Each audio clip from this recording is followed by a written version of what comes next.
Delhi liquor కేసులో కవితను ప్రశ్నించేందుకు సీబీఐకి అనుమతి ఇచ్చింది రౌస్ అవెన్యూ కోర్టు. వచ్చే వారం ఆమెను తిహార్ జైల్లో విచారించనున్నారు సీబీఐ అధికారులు. లిక్కర్ స్కామ్లో అప్రూవర్స్ గా మారిన నిందితులు ఇచ్చిన స్టేట్మెంట్ల ఆధారంగా ప్రశ్నించనున్నారు.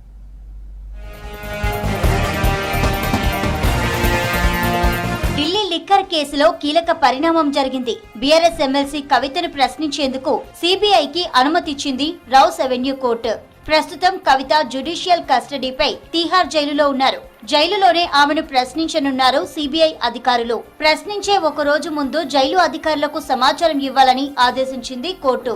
ఒక లేడీ కానిస్టేబుల్ సమక్షంలో కవితను ప్రశ్నించవచ్చని సూచించింది. జైలులోకి ల్యాప్టాప్, స్టేషనరీ తీసుకువెళ్లేందుకు సీబీఐకి పర్మిషన్ ఇచ్చింది కోర్టు.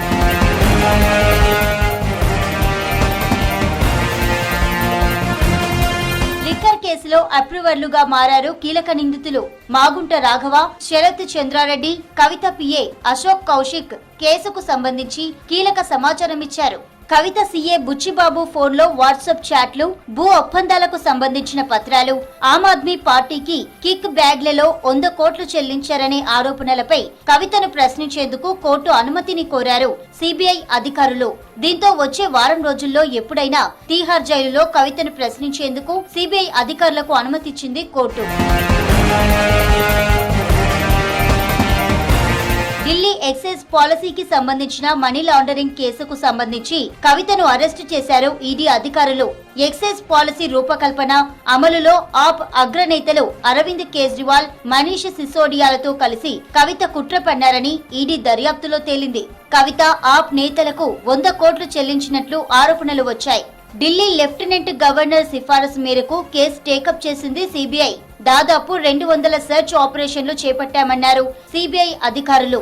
గతంలో కవితను హైదరాబాద్ లోని ఆమె ఇంట్లో ప్రశ్నించారు. ఈ ఏడాది ఫిబ్రవరి 6న విచారణకు రావాలని కవితకు నోటీసులు ఇచ్చారు సీబీఐ అధికారులు.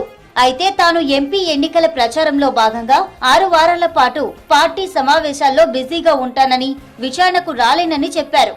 ఆ తర్వాత మనీ లాండరింగ్ కేసులో కవితను ప్రశ్నించిన ఈడీ అధికారులు అరెస్టు చేశారు.